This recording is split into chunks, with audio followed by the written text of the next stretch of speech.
Praise the lord. ఈ దినము దేవుని వాగ్దానం కీర్తన గ్రంథము 119 కీర్తన 50 వచనం. నీ వాక్యము నన్ను బ్రతికించున్నది. దావీదు తన జీవితంలో నిత్యము వాక్యం మీద ఆధారపడుతూ, వాక్యం ద్వారా బ్రతికించబడుతూ, వాక్యం ద్వారా నడిపించబడే అనుభవాల్లో దావీదు ఉంటూ ఉన్నాడు. సాధారణంగా మనిషి బ్రతకాలంటే ఆహారము, నీరు అవసరం. ఆహారం ద్వారా మనిషి బ్రతుకుతాడు. మరి వాక్యం ద్వారా ఎట్లా బ్రతుకుతాడంటే, వాక్యం ద్వారా ఆత్మ బ్రతికించబడుతుంది. శరీరం లోపల ఉంటున్న ఆత్మ, దేవుని ఎదురు నుండి ఆత్మ నిత్యము బ్రతికించబడాలంటే వాక్యము అవసరమై ఉన్నది.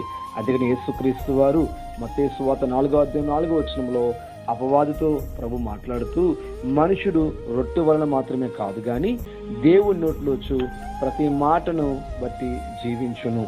అంటే దేవుని నోటి నుంచి ప్రతి మాటను బట్టి మానవుడు బ్రతకగలుగుతాడు. ఆత్మ బ్రతకాలన్నా, ప్రతి విషయంలో ఆత్మ వర్ధిల్లాలన్నా వాక్యము చాలా అవసరం. వాక్యము ఏ గుండెలో ఉంటుందో, వాక్యము ఏ హృదయంలో ఉంటారో ఆ వ్యక్తి నిత్యము బ్రతికించబడతాడు. ఆ వ్యక్తి నిత్యము జయ జీవితాన్ని చూడగలుగుతుంటాడు. కనుక వాక్యం మీద ఆధారపడతాము, వాక్యానుసారం నడుద్దాము. వాక్యమే దేవుడై ఉన్నారు కనుక దేవుని వైపు చూస్తూ మన ప్రయాణం ముందు కొనసాగిద్దాం. జయ జీవితాన్ని పొందుకుందాం. దేవుడు ఈ వాగ్దానం మన జీవితంలో నెరవేర్చును గాక. ఆమేన్.